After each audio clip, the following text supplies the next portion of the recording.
Marc, Lionel, bonsoir à tous.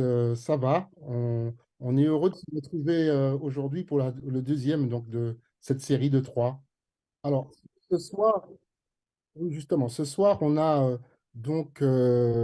aborder le sujet des résistances, sujet vraiment majeur hein, dans aujourd'hui la lutte contre le paludisme. Alors, on a deux types de résistance.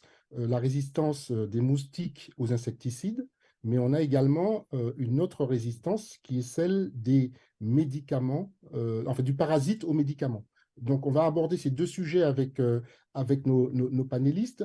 Donc, ce deuxième webcast vraiment s'inscrit à la suite du premier où on avait surtout abordé les questions de leadership, d'engagement et de financement. Là, aujourd'hui, on va aller sur le sujet de quelle innovation, quels nouveaux produits dont on a besoin aujourd'hui en termes de moustiquaires, en termes d'insecticides et d'autres solutions. Hein, on va en parler avec nos invités. Donc, nous sommes aujourd'hui avec nos trois. Merci pour l'invitation et l'opportunité de parler de ces sujets très importants. Bonjour Marc Lionel, bonjour à tous. Ça va très bien. Effectivement, nous sommes à 41 degrés, mais on tient le coup, ça va. Ravi d'être là. Bonjour à tous, merci pour l'invitation. Je suis aujourd'hui en Allemagne, où il gelait ce matin pour un petit point météo, mais très heureux d'être avec vous tous aujourd'hui. Bonsoir, je vais très bien. Merci pour cette invitation. Vraiment, c'était très bien pour moi d'être avec vous ce soir.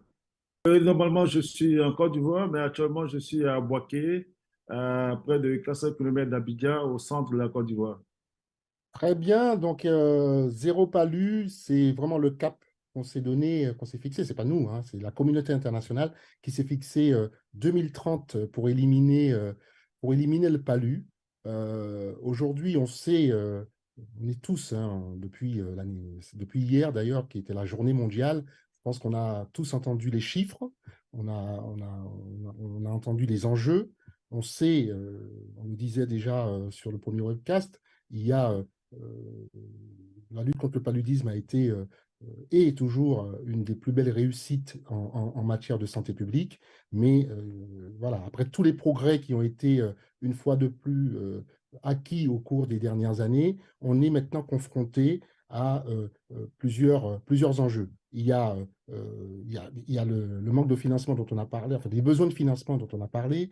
Il y a le changement climatique qui menace de faire remonter les moustiques sur des régions qui étaient aujourd'hui pas concernées. Et dans les pays qui sont aujourd'hui très fortement touchés par le palu, il y a de gros enjeux aujourd'hui pour innover, développer de nouveaux produits pour vaincre les résistances. Donc, nous avons, avant de passer à Ingrid, on va tout d'abord laisser le temps, puisqu'on a toujours un temps pour faire une présentation d'une innovation. On va laisser Adama présenter le kit Palu qui va nous présenter qu'un outil, une solution. Voilà. On va laisser Adama présenter cette solution et ensuite je passerai à Ingrid pour qu'elle puisse voilà, pour conduire l'entretien avec elle. C'est vrai qu'on l'a déjà présenté, mais je rappelle effectivement qu'on a une campagne Zéro Palu où on a mis en place un site dédié. Donc, il est possible d'aller sur ce site en scannant, alors plutôt dans ce sens, non, alors dans celui-là, non, euh, en inverse vidéo, voilà. En scannant ce QR code, vous allez directement accéder au site web dédié pour participer à la campagne. Alors, il y a plusieurs manières de participer. On peut donc participer si on est une personne, un citoyen, une entreprise, tout acteur, célébrité. On a déjà la possibilité de s'informer, de répondre à un quiz. Donc, on a un quiz qui est digitalisé où on peut participer. Comme je l'ai dit, notre ambition avec cette campagne qui va aller au-delà de la journée mondiale, c'est de créer la plus grande communauté d'acteurs engagés et connectés contre le palu, pour aller vers le zéro palu. Donc, vraiment, on vous invite le plus possible à aller sur ce site, à enregistrer vos témoignages vidéo. Il y a un lien pour ça que vous allez retrouver sur le site. On flash, on fait les selfies, zéro, je suis un tel, de tel pays, zéro palu, je m'engage. On peut partager ces actions aussi, qu'on les fasse avec Santé en entreprise ou pas. Tout ça va être sur le site capitalisé et à la fin, on fera un bilan qu'on va présenter. On va certainement au mois de juin, déjà un premier bilan sur les résultats de cette campagne. Donc, vraiment, on vous invite à participer au maximum et évidemment à soutenir les actions. Nous avons des caravanes santé pour aller au-devant des populations sur le terrain, des actions très concrètes axées sur la lutte contre le paludisme. Et nous avons surtout une solution, celle en tout cas pour laquelle nous avons investi beaucoup d'énergie et un peu d'argent, il faut le dire, le kit préventif palu que Adama va maintenant nous présenter. Merci. Alors, donc, comme Eric l'a dit, nous avons réfléchi à voir comment on pourrait mettre en place un outil qui allait permettre de renforcer la protection à 360 degrés et aussi faire la promotion des bonnes pratiques pour pouvoir mieux prévenir le paludisme. Donc, c'est là que nous avons imaginé le PrevKit Palu, qui est un outil, en fait, un kit intégré qui contient une moustiquaire imprégnée à longue durée d'action qui permet de protéger la nuit. Et nous avons ajouté la pommade hydratante qui permet de pouvoir aussi protéger les populations pendant la journée. Donc, c'est pour dire qu'on est protégé la nuit et la journée. Et en plus, nous avons ajouté ce qu'on appelle le site InfoPalu qui permet de donner toutes les informations sur le paludisme, pouvoir faire la promotion des bonnes actions et surtout de pouvoir mesurer les attitudes, les connaissances et les pratiques des populations à travers le quiz Palu. Donc, c'est là un peu le principe du PrevKit Palu que nous avons lancé. Comment on peut se le procurer, Adama? Comment est-ce que ça se passe concrètement si on veut aujourd'hui se le procurer? Voilà. Donc, déjà, en termes de disponibilité, nous avons une unité d'assemblage que nous avons mis en place au Burkina Faso, donc qui permet de mettre en place ce kit. Et ce qu'il faut retenir, c'est que le kit est entièrement personnalisable parce que ça peut être un outil de communication aussi, par exemple pour les entreprises, où il y a la possibilité de faire figurer son logo et de diffuser un message à travers le kit, à travers une étiquette, en fait, qui peut contenir le logo et le message à faire passer. Donc, le kit est disponible sur commande en ligne parce que nous avons mis en place un site qui permet d'accéder à une boutique en ligne pour commander le kit. Alors, ça répond à la fois à un problème de santé, mais j'imagine qu'il permet aussi de créer des emplois. Est-ce que vous avez une perspective de créer des emplois localement, peut-être même pour des femmes? C'est une activité génératrice de revenus, j'imagine, aussi pour certains bénéficiaires. Oui, tout à fait. Dans le kit, nous avons lancé, ça fait plus d'une année maintenant, nous avons testé, nous avons fait pas mal de démarches de tests avec le prototype et nous sommes revenus à dire qu'il est possible de pouvoir mettre en place plusieurs unités d'assemblage dans plusieurs pays où nous allons créer de l'emploi. Non seulement nous répondons à un défi sanitaire, mais nous allons aussi permettre à des personnes vulnérables de pouvoir avoir de l'emploi en participant à l'assemblage de ces kits-là. Dernière question, Adama, sur le kit. Est-ce que la moustiquaire, elle est de dernière génération? On est au Burkina, il y a un sujet majeur de résistance des moustiques aux insecticides. Donc, ce sujet-là a été pris en compte, j'imagine? Oui, le sujet a été pris en compte. Nous travaillons avec des partenaires qui nous fournissent des moustiquaires de dernière génération. Parce que, comme vous l'avez dit, il y a des problèmes de résistance, mais nous avons travaillé en tout cas à prendre en compte ce volet-là. Okay, et aussi pour ajouter peut-être rapidement, nous tenons compte aussi de l'environnement parce que le kit est totalement écologique et il n'y a pas d'emballage plastique et tout peut être réutilisé. Économie circulaire, donc superbe. Donc on a fait une première boucle. On peut, je pense, enchaîner, Marc-Lionel, sur la suite. Le paludisme est une des priorités de la Fondation. Et d'ailleurs, Bill et Melinda Gates se sont engagés, il me semble, en 2018, à éradiquer le paludisme. Donc, c'est vraiment une priorité de la Fondation. En matière d'investissement, la Fondation investit plusieurs centaines de millions dans le domaine de la recherche et développement pour pousser le développement de l'innovation et également l'accès à ces innovations. Vous parliez tout à l'heure de la résistance. La Fondation a financé ou cofinancé un certain nombre d'innovations aujourd'hui qui viennent répondre aux soucis de résistance aux insecticides, de résistance aux médicaments. Nous finançons aussi des technologies futuristes, telles que les moustiques génétiquement modifiés, qui éventuellement, à terme, nous l'espérons, en tout cas, viendront aider à solutionner ces problèmes aussi de résistance, en tout cas dans le domaine du vecteur. En ce qui concerne les médicaments, nous sommes un des principaux financeurs de MMV, qui aujourd'hui est le principal acteur en termes de recherche et développement dans le paludisme. Ingrid, si tu peux juste te rappeler la signification du sigle MMV, parce qu'on a un public qui n'est pas forcément une audience de spécialistes. Après que Bien sûr, MMV, c'est Medicine for Malaria Venture.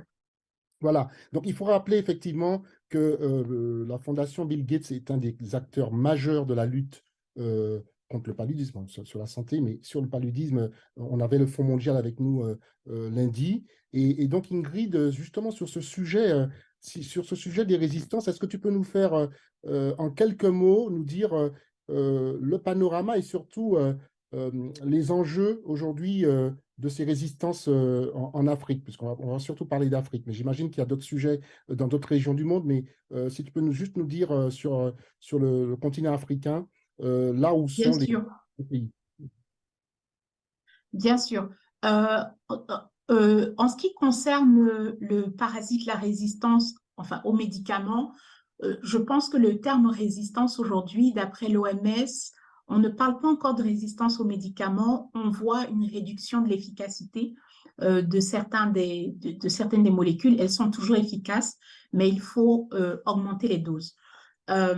Donc, pour ce faire, les actions très concrètes, nous accompagnons à la mise à disposition d'innovations qui sont avérées toujours efficaces et plus efficaces, mais aussi nous accompagnons aussi les pays dans l'implémentation de ces nouvelles innovations en ce qui concerne les médicaments. Ok. Est-ce que ça répond à votre question? Très bien, et justement, ça répond très bien. Mais si on devait en fait identifier les 2 ou 3, selon toi, Ingrid, défis à relever dans ce domaine des résistances Bien sûr. ou de la réduction de l'efficacité, comme tu le dis bien par rapport aux médicaments, ce serait quoi pour arriver au zéro palu, justement?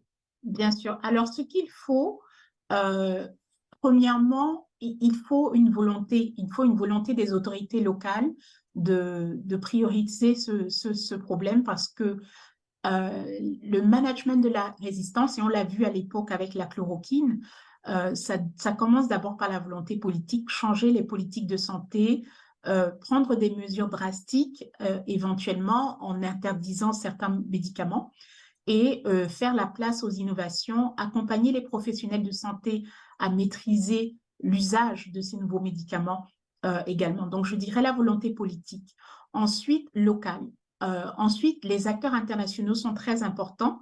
Des acteurs internationaux comme la Fondation, comme le WHO, le Global Fund et USAID, pour ensuite activer les canaux de supply chain et vraiment s'assurer que les pays aient accès à ces produits en volume suffisant et à des prix abordables. Donc, nous avons tous les outils pour arriver à cela, mais il faut vraiment une volonté et une dynamique pour ça.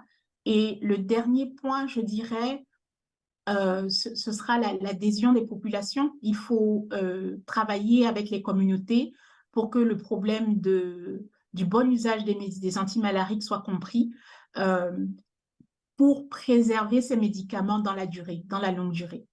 Voilà. Super, Merci. super Ingrid. En tout cas, merci. Et je pense que tu nous as bien dressé le panorama et les enjeux. Et on comprend bien tout le rôle essentiel que joue la Fondation Gates dans cette lutte contre le paludisme. Comme tu parlais d'innovation et de nouveaux produits, notamment pour la lutte antivectorielle, comme on a avec nous Patrick de BASF, on va passer maintenant à Patrick. Eh bien, bonjour à tous. Merci pour cette opportunité. Bon, bonsoir Patrick. Merci encore de nous avoir rejoints pour ce webcast. On parle de résistance des moustiques aux insecticides. Et c'est vrai que moi, je suis toujours frappé de voir que même dans des pays où on a ces enjeux-là, continue de circuler des moustiquaires on va dire, d'ancienne génération qui ne sont plus efficaces. Ça, c'est vraiment très important de savoir qu'il y a de nouveaux produits disponibles c'est de ça qu'on va parler. Donc déjà, est-ce que tu peux nous présenter en quelques mots, vraiment rapidement, BASF? Oui, donc BASF est une très très grosse entreprise, puis on est près de 120 000 employés au travers du monde, dont la vocation est clairement tourne autour de la chimie. On fait de la chimie pour tout, ça peut être des polymères de haute performance, c'est aussi des insecticides utilisés pour des raisons agricoles ou pour des raisons sanitaires, comme dans le cadre du traitement contre la malaria, du contrôle des moustiques. Voilà. Et est-ce que tu peux nous parler aussi de Interceptor G2, qui est vraiment le tout nouveau, la toute nouvelle moustiquaire qui arrive sur le marché et qui adresse justement ces sujets de résistance des moustiques aux insecticides? Oui, alors aucun problème. Effectivement, notre nouvelle moustiquaire, l'Interceptor G2, est G2 nouvelle génération. Nous avions un intercepteur de première génération. Il faut aller de l'avant, il faut gérer ces résistances. Et c'est vrai que les résistances aux pyréthroïdes, notamment, ont amené à avoir des moustiquaires avec deux matières actives, ce qui est le cas de la moustiquaire Interceptor G2, de l'alpha-cispermétrine et du chlorphénapyr, sans rentrer dans les détails. Mais le fait d'avoir deux insecticides permet fortement de limiter le développement de résistance, et notamment le chlorphénapyr a une action très précise au sein du moustique, qui fait qu'il est très très peu probable qu'une résistance puisse se développer. Les moustiques sont une chose, le savoir-faire de faire une moustiquaire imprégnée est autre chose. La force de l'interceptor G2 est également le fait qu'elle peut être lavée de nombreuses reprises et conserver toutes ses vertus de protection des populations. Alors, pour ceux qui nous écoutent et qui ne sont pas forcément familiers avec justement ces questions d'insecticides, de moustiquaires imprégnés, si tu peux nous rappeler le principe d'action, parce qu'en fait, l'idée, c'est que quand le moustique se pose sur la moustiquaire, après que ce moustique meurt, donc le but aussi de la moustiquaire, c'est deux choses, c'est d'éviter que les gens ne soient piqués, mais c'est aussi de diminuer la population de moustiques. C'est bien ça? C'est bien ça, on combine les deux avantages, la barrière physique traditionnelle de la moustiquaire, et effectivement, au contact de cette moustiquaire, le moustique, d'ailleurs, plus le moustique est actif, plus il va être impacté par notre insecticide, le moustique, à courte durée, décède. Ok, Patrick. Donc, aujourd'hui, dans quel pays l'intercepteur G2 est distribué et disponible en Afrique? Alors, c'est un nombre de pays en croissance, hein. Nous faisons de notre mieux pour, après avoir eu l'autorisation par l'OMS d'autoriser ce produit. Alors, on a le Burkina Faso, le Rwanda, le Mali, le Mozambique. Et la liste grandit de jour en jour, on travaille pour ça. Le palu est aussi un souci mondial. Nous avons l'autorisation d'utiliser l'intercepteur au Brésil, par exemple. C'est vraiment une vocation mondiale de combattre. Voilà. Bien, on est ravis de vous compter comme partenaire hein, à la campagne Zéro Palu. Donc, comment est-ce que vous allez vous inscrire, notamment dans notre kit, Preuve Kit qu'Adama a présenté? Je pense que ce serait le moment de dire que nous sommes en train de travailler à quelque chose à ce sujet. Oui, oui, de vous fournir, de vous aider en vous fournissant effectivement nos moustiquaires de dernière génération afin de bien compléter votre kit qui est une belle innovation, effectivement. Bon, ben, c'est une énorme annonce. Merci. Et non, on ne va pas aborder ici les sujets de pricing. De pricing, ce n'est pas le lieu. Mais en tout cas, nous sommes ravis parce qu'il y a de l'expertise, il y a un produit qui est innovant, il y a un engagement d'un groupe comme européen, comme BASF. Et je pense qu'à travers les partenariats que nous nouons dans les pays, à travers nos programmes, pour nous, c'est une énorme annonce et je pense que nous allons vraiment la relayer dans le cadre de cette campagne. Merci, Patrick. Merci beaucoup, Il y aura Eric. possibilité de dire un mot ensuite en fin d'émission. Alors, nous avons avec nous depuis donc Bouaké, puisqu'il nous a dit qu'il n'était pas à Abidjan, mais à Bouaké, plus au nord, avec nous Serge Brissassi, qui est chargé de recherche au niveau du Programme national de lutte contre le paludisme. Bonsoir, Serge Brice. Je vais très bien. Bonsoir à tous. Voilà, donc avec Serge Brice, nous allons parler plutôt justement de la réduction, comme le disait Ingrid, de l'efficacité des médicaments pour traiter donc la maladie. Et Brice, de là où il travaille, en gros qui est l'équivalent du programme national de lutte contre le paludisme. Bon, pour ceux qui sont pas familiers aussi, là encore, c'est l'agence nationale qui, rattachée au ministère de la Santé et de l'Hygiène publique, et maintenant on ajoute même de la couverture maladie universelle en Côte d'Ivoire, gère toute et coordonne toute la stratégie nationale de lutte contre le paludisme et conduit le plan du pays pour aller vers le zéro palu. Donc, Serge Brice, si tu peux déjà commencer par nous faire un rapide état des lieux du palu. Est-ce qu'on progresse vers le zéro palu en Côte d'Ivoire? Merci beaucoup, Eric. Et effectivement, en Côte d'Ivoire, le paludisme est de type endémique. Il sévit sur toute l'étendue du territoire pendant toute l'année avec des pics saisonniers, notamment en saison de pluie. Il est transmis principalement par Anopheles gambier, qui transmet également principalement Plasmodium falciparum, qui est retrouvé dans plus de 95% des cas de paludisme. Il faut dire que les chiffres de 2022 montrent plus de 7 millions de cas, donc 50% chez les enfants de moins de 5 ans. Et en termes de décès, les enfants sont représentés à plus de 60% également. Donc cela montre que les enfants de moins de 5 ans sont les sujets à risque. Mais il faut dire que malgré toutes les interventions que nous faisons, le paludisme demeure un véritable problème de santé publique. En fait, les interventions de lutte que nous menons sont celles recommandées par l'OMS, à savoir le diagnostic précoce et le traitement des cas avec des antipaludiques efficaces, la prévention par les moustiquaires imprégnés, notamment, d'où le problème de la résistance des vecteurs aux insecticides que nous rencontrons également en Côte d'Ivoire. Cela nous a amené dans notre stratégie à sacrifier la lutte antivectorielle, puisque nous avons fait des études sur la résistance des vecteurs. Nous nous sommes rendus compte que dans certaines régions de la Côte d'Ivoire, les moustiquaires standards ne sont plus efficaces. Donc, nous sommes passés aux moustiquaires de 10e génération, comme l'IG2. Voilà, comme l'IG2 que nous utilisons dans certaines régions de la Côte d'Ivoire. Donc, pour la distribution de masse, c'est ce que nous faisons, et pour la distribution de routine, c'est également ce que nous faisons également. En dehors de ces deux stratégies prioritaires, nous avons la communication pour le changement de comportement, parce qu'il faut que les gens aillent à l'hôpital pour se faire soigner. Il faut que les gens utilisent efficacement les moustiquaires pour une efficacité optimale. Et également, on a la recherche opérationnelle qui nous permet de rebondir de directives et pour les mettre à jour au fur et à mesure ici des trouvailles. Et il y a également le suivi et l'évaluation qui nous permet d'avancer. Merci.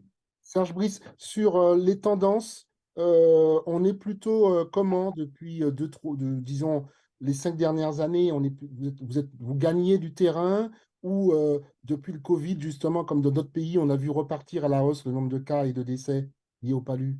En Côte d'Ivoire, si les 3 dernières années, le nombre de cas de paludisme a augmenté parce que les données que nous avions initialement, c'était des données qui venaient uniquement des structures publiques.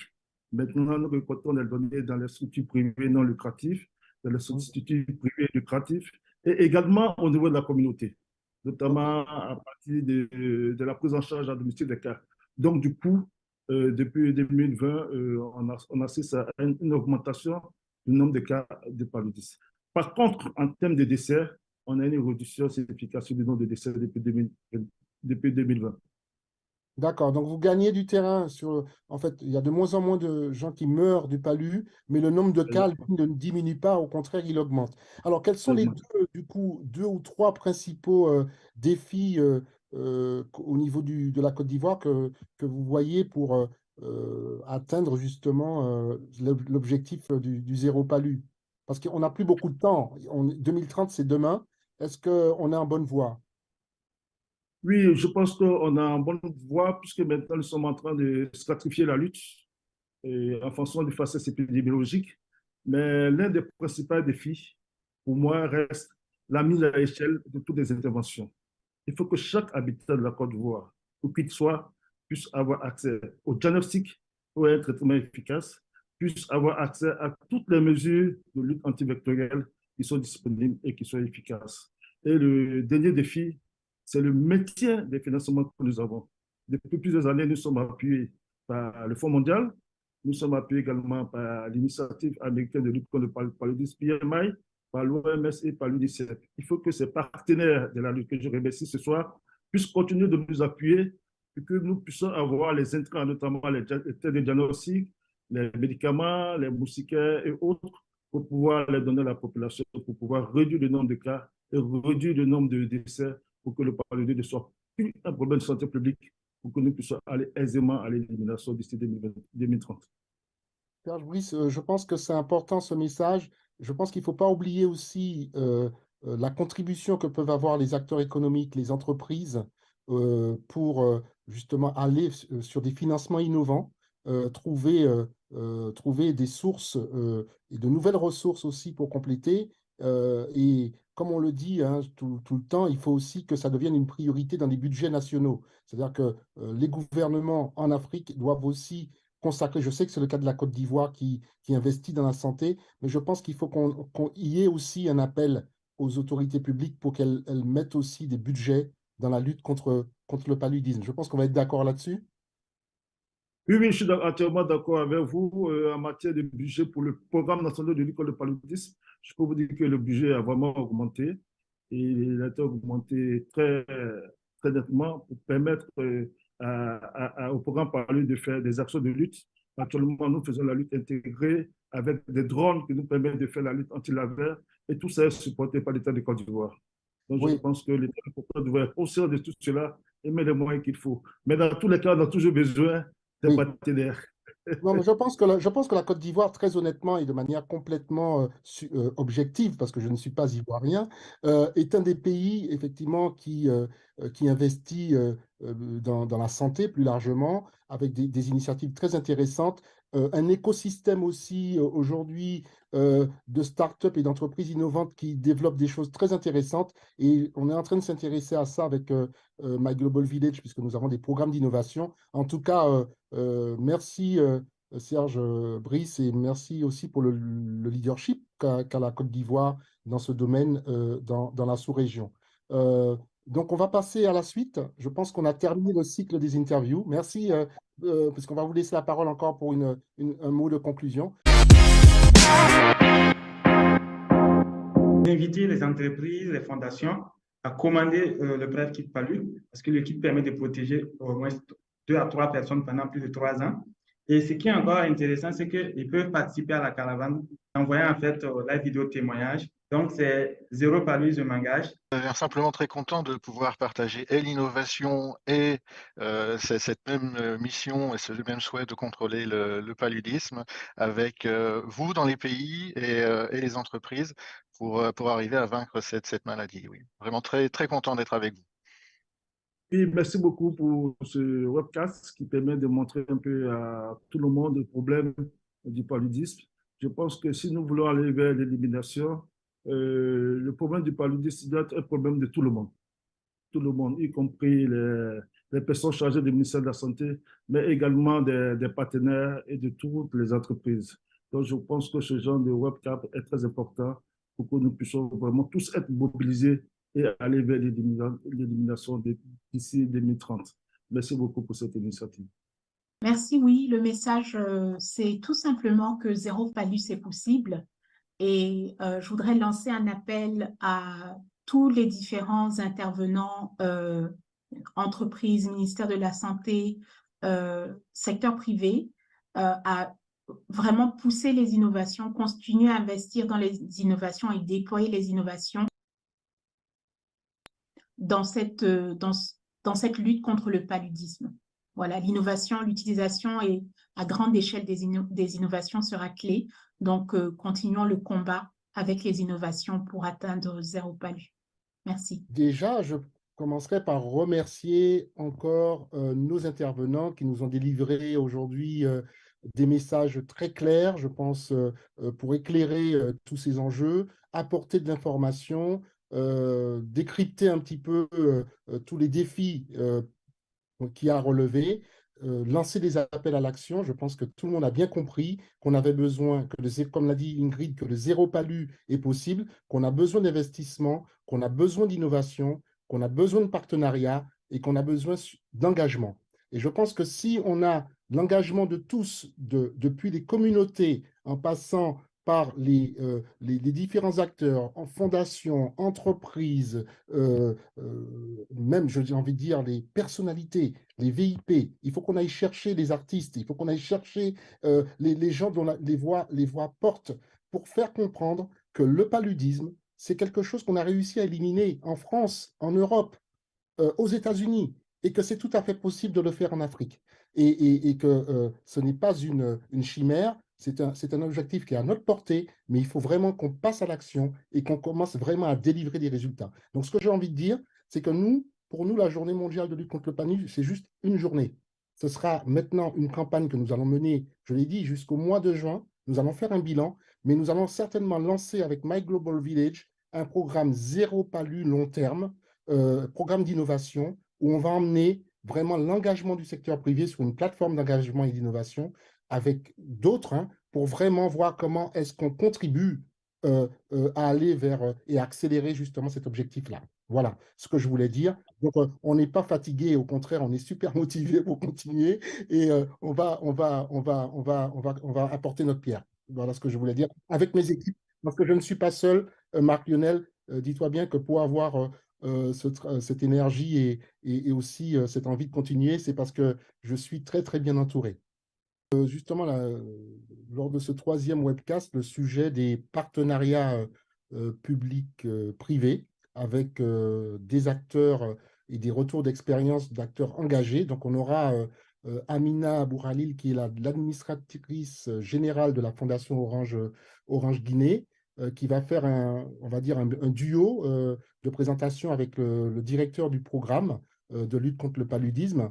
Et nous aurons également le directeur, alors maintenant, ce n'est plus un programme national de lutte contre le paludisme, ils ont carrément créé un secrétariat permanent pour l'élimination du paludisme au Burkina Faso, qui va aussi nous présenter un exemple de projet de partenariat mené en partenariat public-privé avec la fondation Endeavor Mining, un projet qui s'appelle un village, enfin village sans palu. Et donc, ça va être très intéressant. Ça va être encore axé sur des réalisations très concrètes, de l'engagement et surtout des perspectives. Voilà. Donc, soyez avec nous vendredi. C'est vendredi à 17h, heure de Paris, et de 14h à 15h GMT.